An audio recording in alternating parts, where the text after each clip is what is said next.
Assalamu alaikum aziz izleyiciler. Assalamu alaikum sapara. Talam kemine iyileştir. Selamun aleyküm. Buyur kemine. Sapara.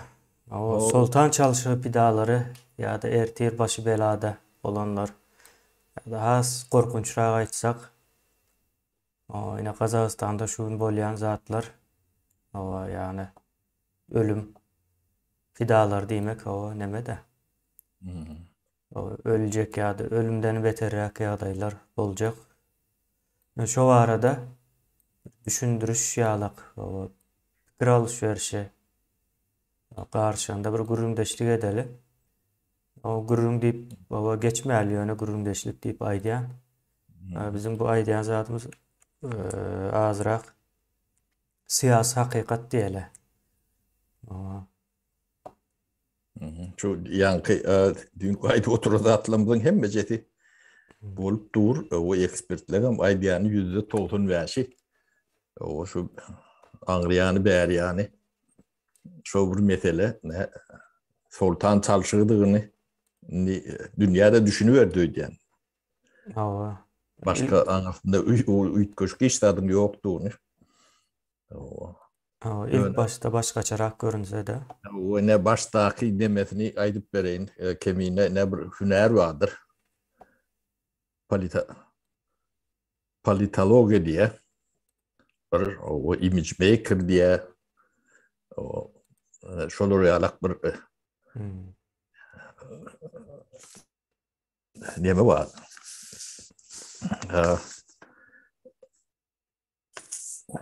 Has neme adam mormolu. Vurur veriyordum bir bilen. No. Neme düşün adı. Politeknika mı ne mi? Politteknologi diyeceğim. No. O alga piratsızsa ne şu yemeğin başına teredenizde ilk iktisadi talaplardan, son siyasi talaplardan, halk tarafından başlandır.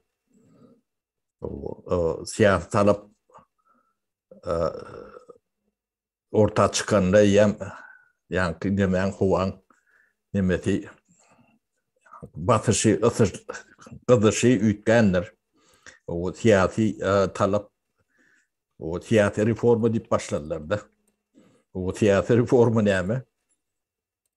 Siyasi reformu şu devlet kuruluşunun yükümlüdür.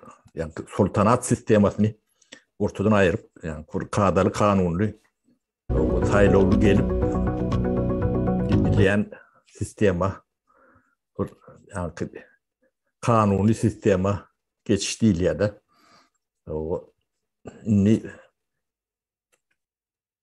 şun ya on lira ayın şu şeyler şu at neme urun ediliyor şu siyasi talap bu arada şey gururun geçen bir yerlerde. Taşınma içinde dünyanın nemesinde yok. O arada gururun edilenlerdir. O politeknoloji ne mi deyip toranda ne şu tecene deyip öyden çıkken da poylu minmeli.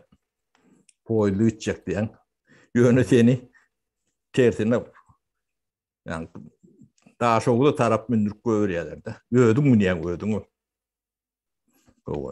Yolumu ters bağını mindirip biliyorlardı. O ne hemen olundan bilen ok. Tecene yetmencik geçen de. Nirak var yangan bilen ok. O bundan ön yani birinci dereceli mesele, ikinci, üçüncü, beşinci, 20. dip kendi vurun ettik de. O da bir görünüşüdür. O seni ya da cemiyetin, toplumu ya da sürüyünü diyedi. O 20. dereceli mesele gönüktürüp bilsen o sürü hiç vaat birinci etatı meselen yanına gelip bilmeyedi. O mesele de şodu. O siyasetin emeni ortadan büyüğünün ayırmak için ne Almatı'da büyüğünün başka adamlar hoşlandır, başka hareketler olandır. Yani o siyasi talep bilen çıkanlar o demede kalanlar. Yani arkada o paketler çıkanlarına pişman eder yala ettiler de. Bu toparım ölü yitki O bunun sebebim yani enteklerim kendi ortaya çıkar. Böyle büyük mesele yani sultan çalışma meselesi. O şu soltan çalışma meselesi diyelim başarılı oldu mu Sapar ağa? Yani Başarılı esas şu oluyor yani çalışıklık oldu. Bir çalışıklık abi oldu yani. O o maksatlar. transit değil ya da transit Hmm. vlasti. Yani şu transitin o bolmayanını bolmacağını görközü de. Şimdi şu atkı yani sultanlar var. Yani o da kapa giriyen devletlerin hem bece sultandır. Ömrük gelen demeler. Şimdi şolun birim yani Nazarbayev'in Tokayev tayinleşiyarak varyantta gidip bilmeyecekliğini bu scheman ya da protokolün işlemeyenliğini Hmm. eleklerin hem gödü etti de Putin'e gidip bilmeye gidip bilir, haçan gidip bilir. Yavur yani bu işten alan neme yardayında ya da ayağını öngü edip çıkarılıyor da ortalarda Cenab-ı Şonnalık o dünya gidenine gider. Lukashenko da şonnalıktır. İmamoğlu Rahmanov şonnalık olur. Beylekler hem şonnalık olur.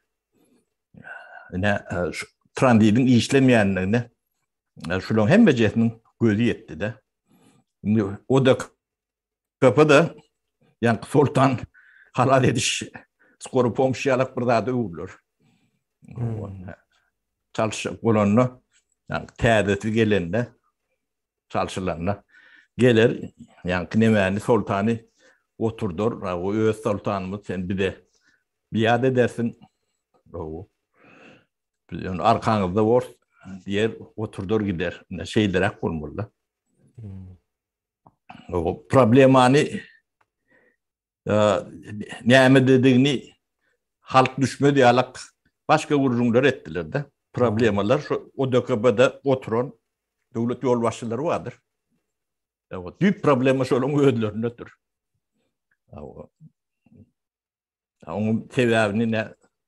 Her biri yani prezident bolonu inaugurasyon değil ya da o elini ya konstitusyon üstüne ya da Bibliyanın üstüne ya da Kur'an'ın üstüne koyup katem ediyendirler, and içiyendirler. Ben şu konstitusyon vüpalı olacak deyip. Vüpalı ne eylek olacaklarını şu konstitusyon açık görseler hiçbirinin iksir oktanken oturma hakkı yoktur. Şu gelen konstitusyonlar boyunca. Yani 30 yıl gidip bilmeyen oturandırlar. O. Yon şonu gider yal edip bilen oklar mı şu 2 yıl konstitusiya boyunca soltan ya da kımmat düşüyor mu soltan çalışmak devamlı. Diyeme bolon ok on olması için yani devlet kuruluşu yani devletin fiyatı kuruluşuna çendi. Hmm. Doğru oturdurmalılar. Şu devlet kuruluşları doğru oturdurmadı. Bolup bilen okta. Doğru oturdurulanla dinin neyle kolya deyip soruyorsunuz. Yine hem bir yerde büyücün üç şahat vardır. O kanun çıkarayan, yerine yetiriyen, onu hukuk adalet demedi. Hmm. Şolar yerli yerine oturmalıdır. Şu deganramlık üçün ediliyor da. Şu sultan bolmadığı üçün ediliyor da. Hmm. Yani şunu Sovyet demesine şu hem meceti ne içine ne diyen oldu. Bu diyendir şu. Bir yerde de şu üç şaha göz başlık değildir. O şahadan başka da yani devletin kuruluşları var. Merkez Bank misal için. O, ne şu üstüne Erdoğan bin o yaşa oynatıyor da. Merkez Bank. O, o iktisadiyetin irak getirene mi ne hem de şey belli. Hmm. O, Hmm. yani bol yani alak bolun o. O halk Hmm. demediyede. O- İktisadiyetim horlanıya. Bunun Indi özlerine de yer ver. Ne hı hı. şu Nihat neme Nur Sultan Nazarbayev 30 yıllarına uğrak parti 32 yıl devletin başında var. Bir onun içinde hiç kim var gitmedi. Hmm. Bir Şu geceden. bir iyice de der. Bir kağıdın içinde oldu bu da atlar. O şu ölülüğünü değildiğini ya da bir ketelliğini Gerek mi gerek değil mi olam belli de. şunu men tek ortaya yani ayıp bilen Hmm. okur da. Ne Hmm. emediğini bilen de O yok. elini Yani yüzünü başına çırşadı mı kendi yani benim bolyan o zatların bir demesi yok. o. Yani bunun hem mecetinin hem sonu şunu mengdeş. Hmm. Putin kom şunu O mengdeş. Yani ne sapara şu tayda kalalı biz yine kartoşka asıl kıtıyorun var. Deme. ha, Ahmet Yarbatika. bir görsen aydım aydı ya. Lukashenko Ha, Lukashenko da var. bildiklerim şunlarla. O. Ne Ha, şulon adam yalak gitme nemeti var. Yok. hmm. Bu da bir bedbahtçılığın bir görünüşü. O sapara şu tayda kalalı şu temamız asıl Hı. temamızın adı yol o ne ertir o gidecekler o yani hükümet çalışan vakti o yok olacaklar arasında. Şu zatlara ne medele biz köprek o üstünde duralı. Onun sebeplerini o gurrun edeli. Yine Türkmenistan'da o taze bir versiya denge ehlerde. Hı hı. O kiçi kurre diyorlar. Ne mi diyorlar o? Ya küçük O, kuru o da o kiçi eşek kurrani olur yani. o tapağı yok da en sonunda olan eşek olacaktı. Hı Bu alanda. O indi şol metodu dengeyerler. hı. Yani başka da o bir giden neme var. Yine Ukrayna'da ulu yanlışlık vardı. Şol oyun oynayacak olup Ukrayna'nı elden giderdiler. Orsiya indi şu vaqtam alıp bilen ok serhede gelip yankı o korku nemesini öğretecek ol ya. O yaragam belli bir yere çelildi de yaragam güyücü. O yarağı gören vakti korkuyordu. Köp yurtlar indi Hı. ondan hem korkan ok. O siyasi, iktisadi nemeler az öňde gidip barýa. O yaragam şoňa hyzmat edýär de. Dogry siýasatyň ýok bolsa yaragam hyzmat edip bilenok da diýmek. Eee ýanky Belarusda da ucu ucuna gitdi. Indi bundan soňky näme saýlawlarda näme etjek? O sonra alamat bardyr entek ýatyrýan däldir o Orus tarapyny. O Gazagystanyňky häzir şu wagt o näme geldi de insult geçirdi benim pikirimçe Gazagystan. Yani insulttan soň paraliç bolýandyr belli bir bölegi adamyň. Şolam şonuň ýaly nähili ýagdaýda dygy belli däl.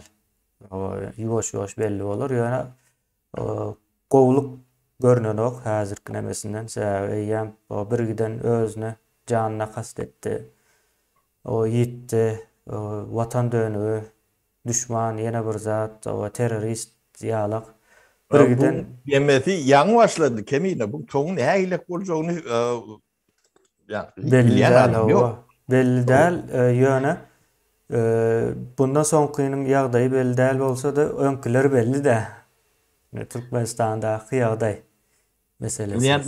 yani Türkmenistan yani çıkarmalı dersi var da. Ha. Transit değil yani ne protokol diyelim ya da schema diyelim. İşlen Hmm. o. O işlet bilen orada ne işlerdi ne bu. Kazakistan'da Kazakstan'da işlemeli iň de. gowsul etdiler. O adam in goğusu deyip yani şu eleklere de şu görüllü olmalı da. Hmm. O, bu da patlak verdi ne. O inni şu ayda ölen adamdan kanını tazağını bilen adam var mı?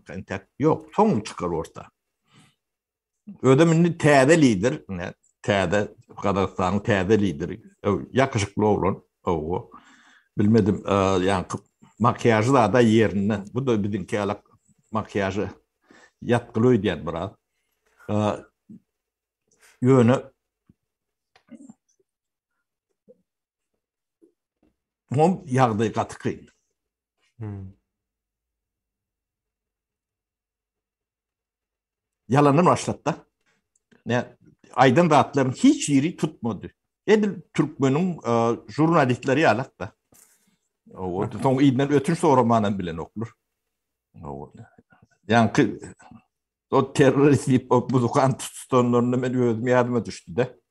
Kemin bir hellet güldüm. Yani terörist ipnemedeni Ha. yani Kırgızistan'ın buzukan olup çıktı da. O cazmen.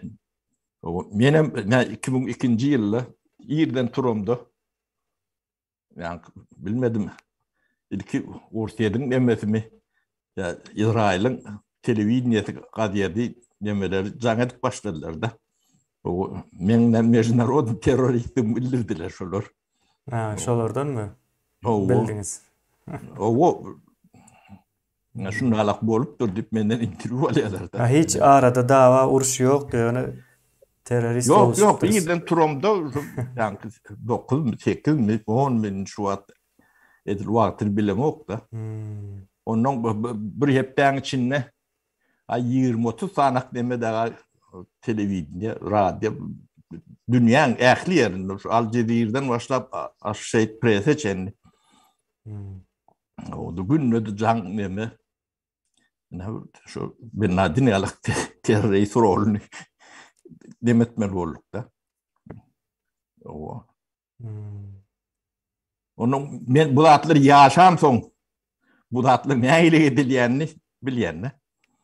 Hmm. Onun işten kaydamızda da şunu alak. Yani politeknologiya, yani algı operasyon ne edilyenini ben spesyalistler onun yönü ölsümdü, göründü atlanmadı. Ne biz arada Türkmenistan iktisadiyatı var adı ettik de 300 milyar dolar o taşına çıkarılan pulun hatabını çıkardık da. Bu da bir yönü skromlu hatap bile. Yönü 1994 yılda o hocalık ministerlerinin ehli gönderen yönümü 1 milyarda yeten oktu da. Ehli on hem becedini götürüp alıp kaydıp olan oktu. Var şu hem becedini tapır götürüp alıp kaydıp değil. O da menkem değil bana değişti yerim yoktu. Onun yönü on iyiden yani 300 milyardı uğurlayacak olup o bir de şu çok müddattılar da. Ha.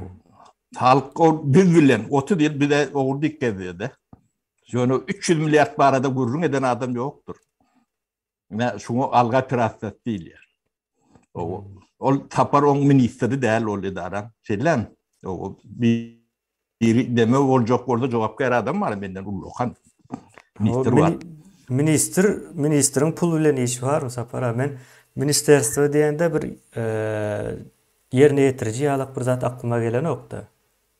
O Yok biz benim aklıma gelen zat Galstuklu. Nebem kendi yani onu meydanda orgun upravlение alacak kolonda ne var o. Sen elinden pul geçen o. Sen orgun upravlение. Men hünerim ben iş alayan adamım yok. İşten kovuyan adamım yok. Ya da bir yerine ten pul getirdik o doğrulamalı da olur yalak nememem yok. Yani her mekşi nasıl yani olaymadı bilmedim. Şu tak baranda. Nebe vardı Sapara mena şu zatları sonku dövrlerde giň işleyin seretçek bolýandy. Ine bir bu psikologik bir ýagdaý. Şu özüni osmak diýmek. O psikologik bir ýagdaý. Nähil ul meydana gelýär. Men diýä şol wezipe barsam ogurluk ederin diýä. Ýöne men baramok başgasy barypdyr şol edýän bolmaly diýen bir pikir bardy. Bu umumda bar. Halkyň umumunda bar sebäbi şol görelle edilipdir, o nuska bolupdyr. Ondan soň boldy ýöne sizin bilmedim sizin döwrüňizdäki ýagdaýy. Yok bizim Esasy döwrümizde ýagdaýyň üýtkeme şu 98-li ýyllardan soň has ýolundan çykdymy kendi ýani şol düzgün tertip meselesi. bizim döwrümizde ne adamlar kendir yaşap ýöreni. Pul verip ne işe girdim diýip bilýän wa bolsa o aýdaýmalylar. Hmm. Ya pul vermeyen için işten kovupturlar deyip aydıp bilirler. Ha. Yoktur olur realaklar. O şey yani ya Ministerstvo kolhoz başlığı değiller. Ya da bu zavodun direktörü değil. Yani satıp alıp demedik bunu purayla demedik durur yani. Bizim doğrumda şeyle de sonku da olurdu. Ne ile işleyenlerinin ben o derslerden haberim yok. O yani nalog koyup pulüğünyen olmasalar. Yani menden bizden sonku gelen minister var da. Tağanov yani. Şu adam bir nemedemde yadıma düşen o Nuri familyası Nuri olmalı. Tağan Nurdu Nuri olmalı.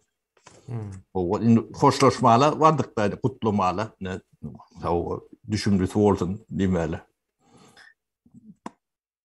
Kovda uğrunu işlediniz bunu ne o soyup soğanı ettiniz diye alak bir ne demetti de.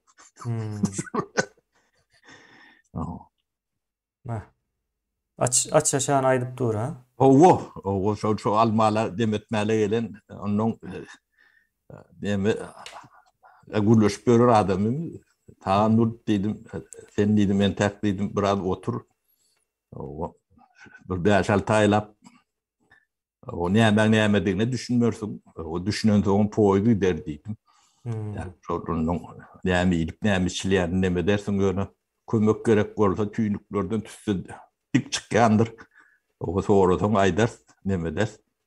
O işin üstünlük biliyasip hoşlaşıp kaytık da. Onu şu tayda hem de akıp durun burada hat yalak deme olur yani kendilerinde. Şol realak yeme ağırdan gelen şeyle düşünce olmalı. Türkmen'in yapsam çoğu kvap olmalı kan yani. O 6 aydan o çörüklerini tapmadılar. Şol bir şayadı biz şol atlar. Halka göründür yani halk o atlara seyredip görün. Ağacı kansa güğermen üliyede. Başka atlar ölenemez yok. Yani düşman gerekti.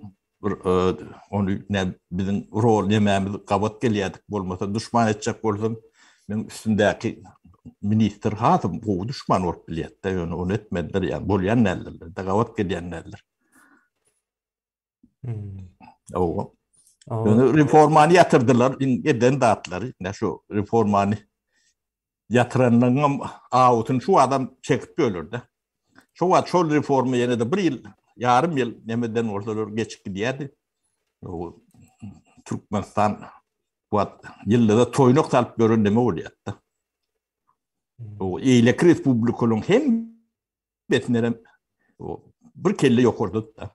Yani tolkunun geçinin sünnet de şu vatta. Yani şu doğurdu yaşayan adamlar bilendir, demediyendir. Yani o geçen de yönü ne şulon ne ömrü şu vat ömürlük diyen adamın bin soğuk ölmeli. O tuvurunnak in yakın adamlar o yetir şulon hiri alacağına yüzden bir milyon bir nemede verip o nokta. Yetir ölüyen dime de neme onu gelişiksiz oluyor. Şu tayda oturan adamlar yetir ölüyenler o çağları da çenli nemeli görülü. Mağalları tağlanlı. O ne Başlar belali. Niyazov'dan o neme geçişem edil şonun ýaly bolupdy. O kan görünmese de o arkasında gaty uly adalçyk Ette boldy. şonalak gollu yönü ni Kazakstan'da biraz boşuk kolonunun sebebi de Berdi Muhammedov kimdiğini taşından biliyensiniz. Yönü Berdi Muhammedov Niyadov'un yani sütünüyor değil ya da Türkçe pedevenk değil. Baş pedevenk. O. Şimdi şon hayatiyetleri ülen oğlu da geçiyor. O atlan hem beceri bir yani bir maskara terbiyet yalık terbiye.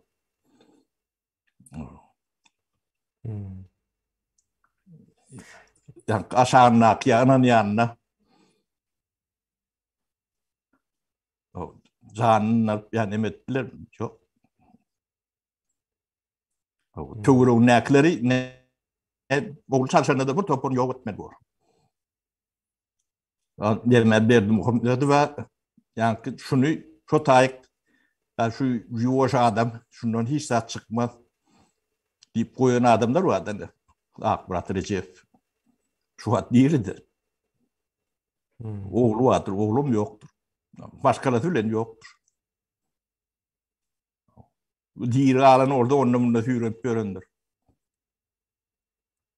Beyliklerim jurnalaktır. Köpsün adını bilem yok. Ahranada dini iki sancağı kaçıp bilipdir diyen bir maglumat var. Bir giden şol prezident ahranada yok edilipdir bir gecede. Ya şeyle oluyordu. Neme vardı o Koreyanın hazırki Demirgazık Koreyanın kan yoksa Kakadan oğla geçti de şu tayda da. Yok. Kakadan oğla geçse de ehli aparadı kadrları çalıştı öden bir yöne yere çalışan o. Emece Onların yok. canı bilen çalıştı. Emecesine öldürdü. Onu yeki ödlerim de başkaları bilen yok. Ya o ne hemşin ediyeler deyip o sonra bir neçe cevabı vardır da yani benim görüyen benim kellemde öne çıkan bir cevap şu.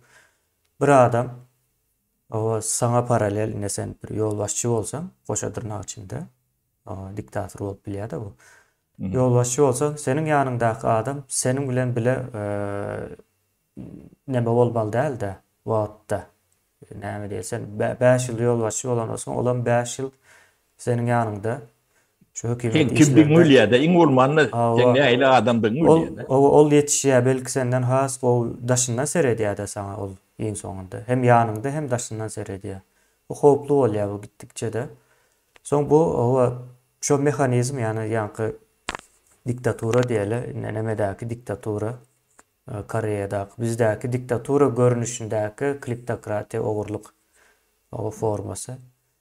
Bular son işlep bilen ok çalışmasa o şayları katı o çalıp neme diye sağından çıkıyor. Son taze şay gerek şu sebeple o bular hükmen suratda ayırmalı. Ayırmasa Skala bolar risk demeti var ha. o işlen ok bu. Yine yankı neme bilen dengeştirecek sapara. Hazırkı Kazakistan'da bolan perevorot bilen Gurbanuly'nın gelen perevorotuna. Gurbanuly gelende sessiz geldi. Öne katkan o kadrları diyeli. Şu diktaturanın öz kadrlarını yok etti. O gelip bildi bir yere açıldı. Yani o şu an gelip direnen yeri belli. O Kazakistan'da da ondan has kovusunu edecek oldular. O hiç olmadı. O indi Türkmenistan'da ne edip o bundan sonra çalışmalı. Niyazov dövründeki alak bolor mu bir gezet? Niyazov ol yetimet de yetimçe. Yetimçe Niyazov. Ya onu öldürdüler. O öldürdüler. Başkası da olup biliyordu. Onu yankı Şunun için arkayın olmadı. öldürüp bildiler de o yetimçe olanlığı için. Indi hazır şu an o Gurbanuly nemeni karşılamaya. Taze metodu karşılanı yok bular. Düzelecek olan oluyor. Yani Gurbanuly o vakati samsık onun nemesi bilen bolan yok. Oğlu ondan hem samsık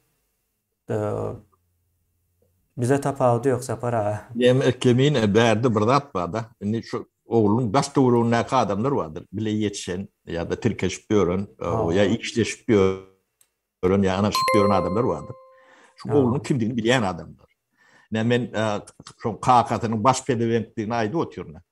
Şu KKT'nin baş pedevenkliğini bilen adamların hem beceti şu nimetine düşen orada yok edilendir.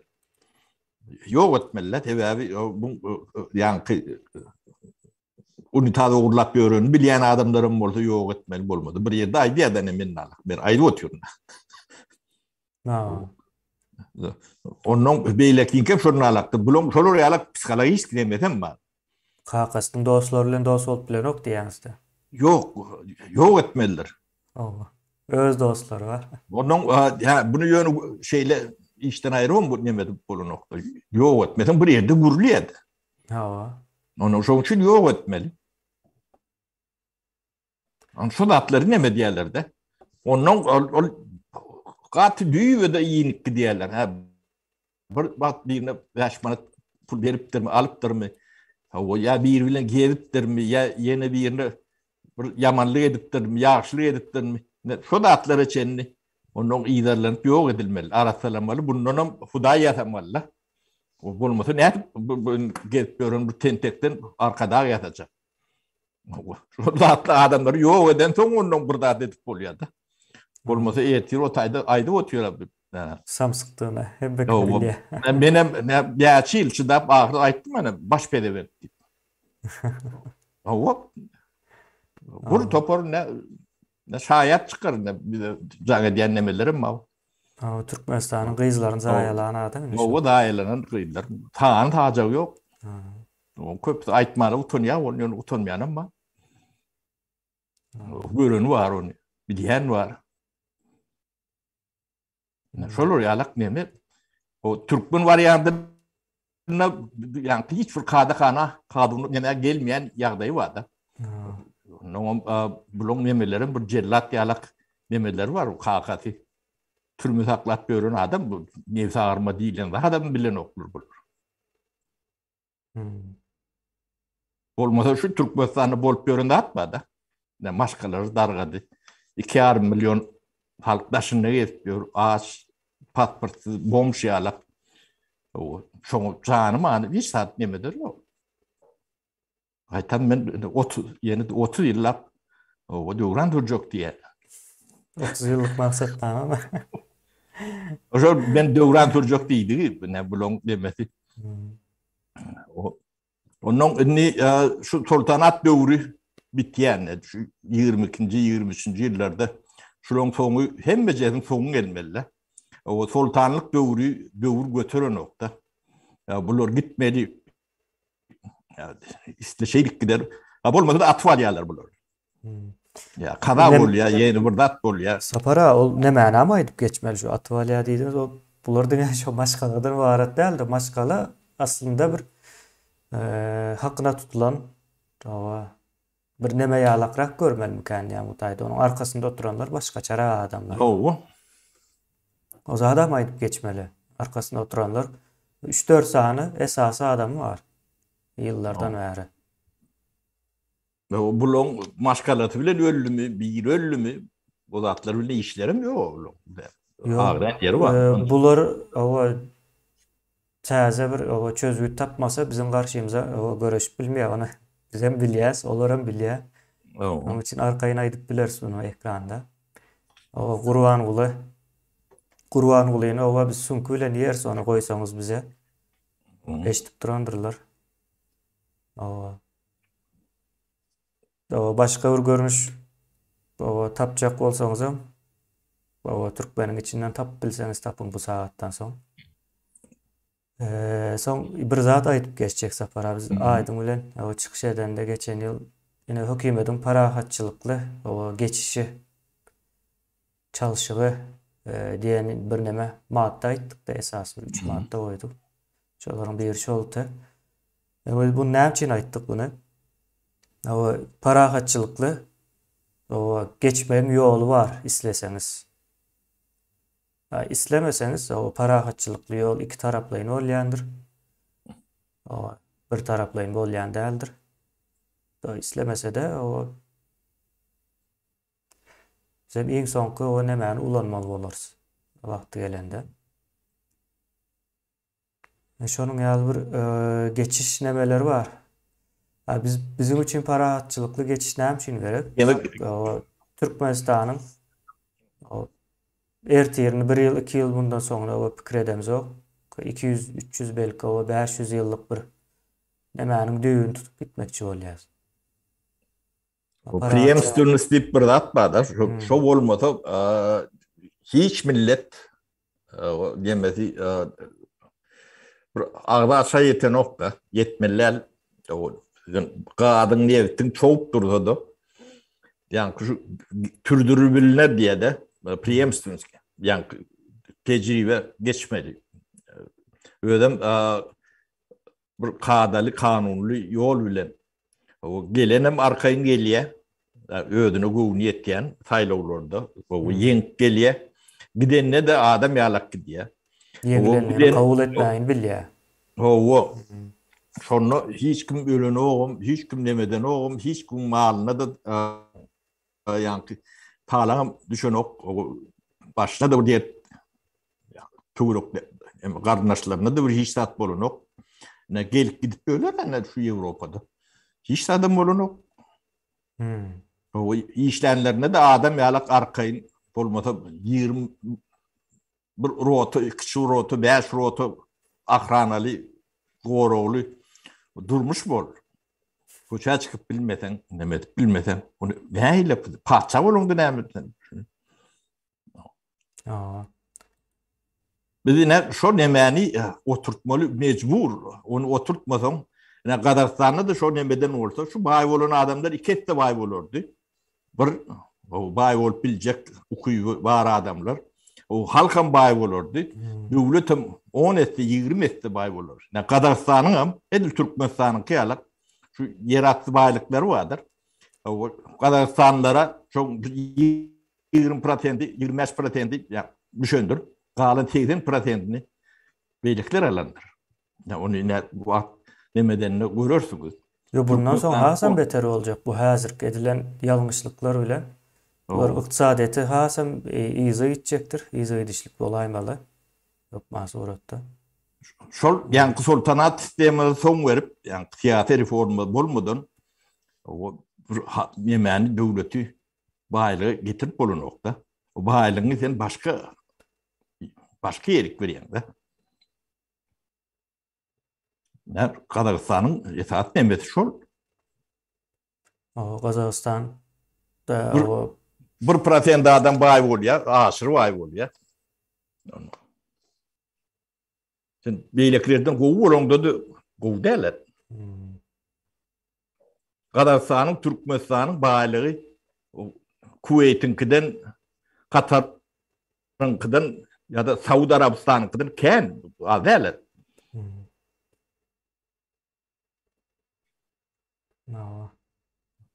Onun bu derecede adamlar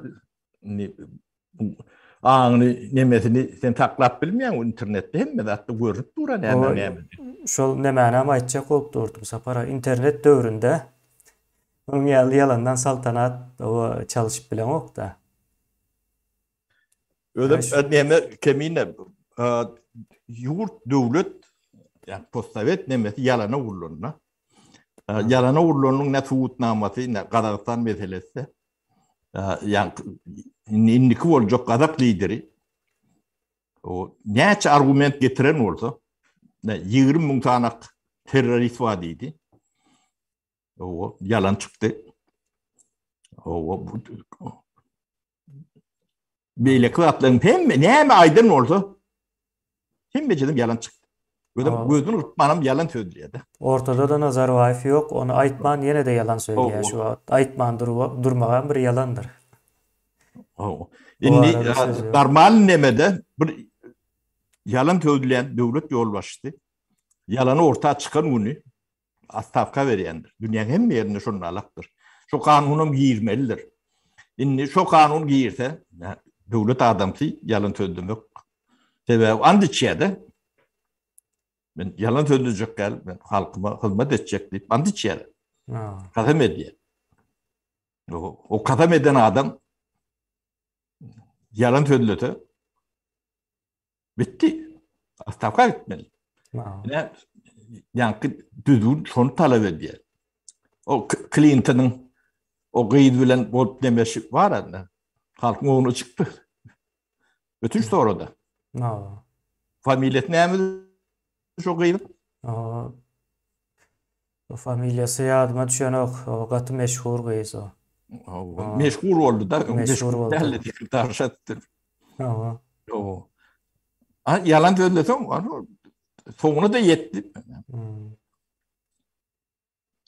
Emerde bulun yani iyiden Turon'u 7-24 yalan söylüyorlar. Öyle yek o değil. O dokabı var. O dokabı. Yani Sultan Halil kurumu var. O dokabı. O Son nemelerinin çileyenlerinin altı devlet var. Altının hem yağda dessendir. Hem de dedim yalan. Yani kerçkek börünüm yalancı. yalandan ek ya. Yok dur şöyle yalana. O yine de Özbekistan'ın korku diye. Senin başında var diye de. Hmm. Ben bunları arkayı deme diyenim hem de cetvelerimi yaştır. Putin'den bir yaptı ulukan. Valo dedi Sultan. Bu da kerçkek börünüm Sultan. Kalkozlaşıktı bizim de. Yıkılmak. Yok neme değil de Sapara o kerçik ekmek onun vazifesi değil. O etmek mecburiyetinde değil. Yo ben onu yankı bulbo dip yürütay diyenler. O yo Belarusya'dan karşıkalyadık. Bundan mı şu kerçkek börünmeleri şununla alak kolunda. Bu kalkozlaşık. O Huday oluyorlar son. O şol aklın bilen sen nerede Huday olup bilen ben şonu düşünem yok. Ne Putin'i demekler. Şu aklın bilen nerede Huday olup bilen. O sizin bir adamları yalak adamsınız. Gelin işin edin vaktiyelerinde gidin. O sizden mümkün akıllı adamların yani çalışıp demedik durar. O kanun şunun için ediliyor. Yani demeden kendi bolunok diyen un tebevi var. O adamın psikoloji, psikoloji başka da atları, çıdan o da atları. Hem öğüdümüz buyruğu milleti, devleti gariplikte saklamalı oluyor. Burada şunun hem de bahay dünyanın nimetine iyi nimetlere, devletlere olur. 30 yılın içinde bu neyle korkup gitmeli? Şu büyük tebevi, yaklı postsovet demesinin garip yaşayanların tebevi, şu saltanat sistemidir. Başka da at değildir. Başka da at teröristler deme diye. Yok. oradan o. Yani Putin, Lukashenko, Akhmonov, ne kadar sanak demedi Nur Sultanım. Hem de mesele şu saydı. Başka da attı değil. Başka 20. 30. nemeleri neme diye. Dinle sizde. Siz şunu ütködün. Ya şu postsovet demesi ütkömese biz hiç tat bilmediniz. Onu yankı politteknologiyonun alga prasesi bilen olur ervetmişin bulur nememişin nemen oynayalar da. Siz adam yalak olun. Yani devlet kuruluşu. Hem de mütkak gidiyor. O bulun ağlayanla hem de kişi inanmalı hata ediyorlar. Ağlamam oluyor da bu politteknologiyada bu da bir hüner olup gidiktir de katılıyor. Onu yankı bilim yetersizliği var yerine bunu yetmek ankat buluyor da. O ters tarafı giden poemin öğredir de halkları. Halka mirak var yanından bilen o.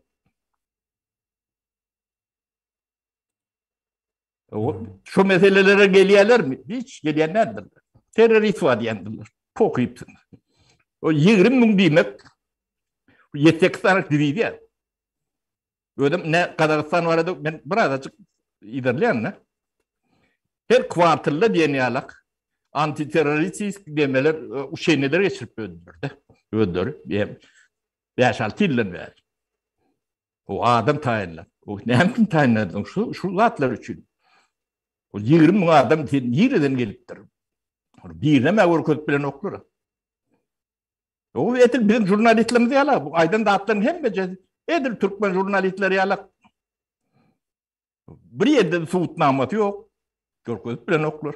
Görközünlerle atma da. Nazarbayip görközünlerle şu an. Yok, görközülenlerdir. Sebebi vardır.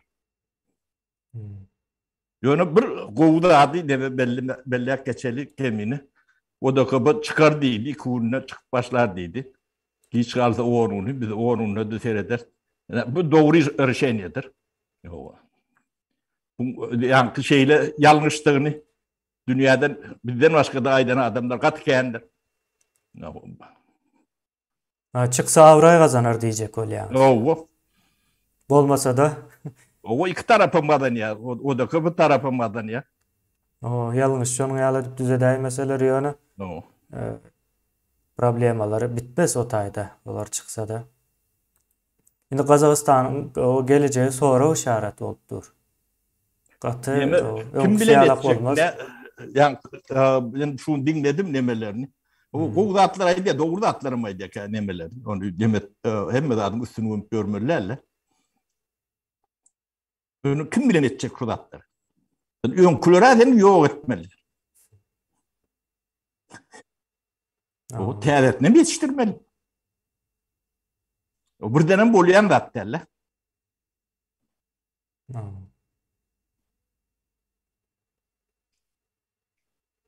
Ana jurnalak neme var? Yönü bu arkasında yani köyünün nemesi var, bagajı var. Yükü var. O yükü ne? Aşağıda durup bilecek, götürüp bilecek. Ya. Ona da bir yani atın kelleti yalak. Gayrat gerek, yürek gerek. O düşünce bilgi gerek. Tecrübe gerek. Bilmedim. Yani Allah kuvvet versin bunları da. Yani hem de adın kovu torununu ne mi diyese. O Kazakistan'da kovu olsa bize de kovu. Bizim toğusumuz nememiz katı kayan Kazaklar bilen. Kayan ısınışıklı yaşadım ben. 2006 yılda Kazakistan'ın şu Çimke Doğulu'nu hem de gezdim ben. Bu topu teklifler vardı. O uğurlaşıyorduk, yol başlarına uğurlaşıyorduk da. Tayin edildiler.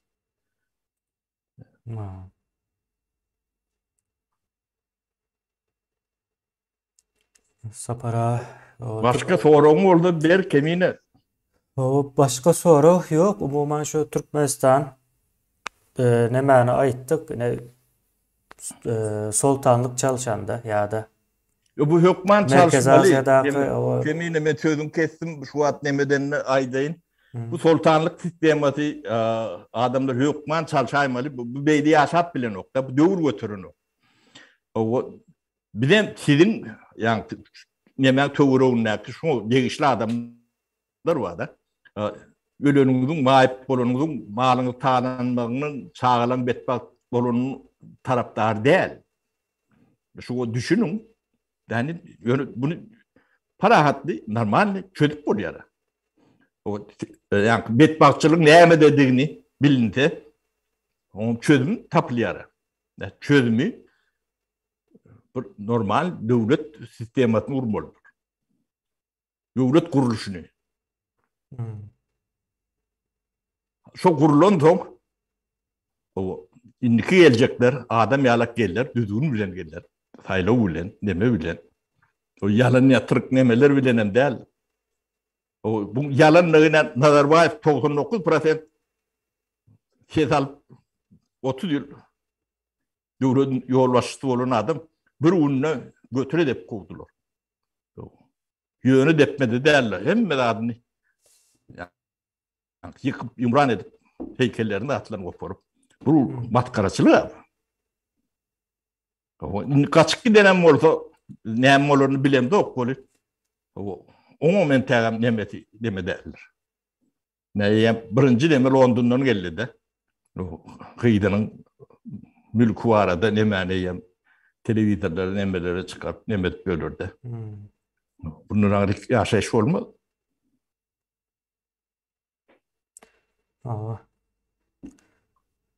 Sapara yöne şol devlet demesi ütkömese parahatçılıklı geçiş yok. Onu aydalı biz. Yo ben koşulmamızda da kemine devletin sonu yani ölüyor. Ölmese de ölün yalakta bir gelmeli. Şu her çalışıkta bir topur adamın canı diye. Malı diye. Tuğruğu diye. Ölmeli. Yurdan Her ize zaparın gidiyor. onu 50 yıl ize gidiyor yurdan. o adam çıdar mı? Ne adamın kıracak? Şöyle şunu akliyetini o adamın. Ödüm şondan kazananlar var. Olunkum malı tağlarlığı demeli şunlarla. Ne seyredersin Kazakistan'a ne olacağını. Şol yani Kazakistan'la Nazarbayev'in hükümetinden çıkmadığı adam vay olup bolan oktu da. Şolun hem meclisin nemesi. Şolun yağdayını seyredin de. Ne olacağını. Sizin başınızda şu vardı. O sizin varyantınız olunkudur ha servetleri sebebi. Türkmenisi soğutsuz koyduğunuzda.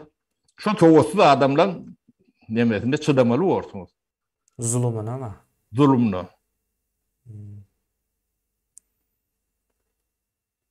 Yani yardığı şeyler hep iyileştirir size de deme ne? Kasara kurmayı var. Vaktiniz var, demeniz var. O ben general ya men plan demet görmem. Ana generaller edip görünü vurdum ya. Ben köpsü ödülün oldu. Bir neçesini öldüründürler. Ödüllü deyip ölür olur. O entak yine de neçesini gideceği o da belli değildir. Saparağın düştayda bol edeli. Bolya kemini. Bolya sağ olun Saparağa illeşler. Ertir kimlerin Oğlum, kellesini sağlıklı gidecekliği o düşünüklü oldu mu kendi yani.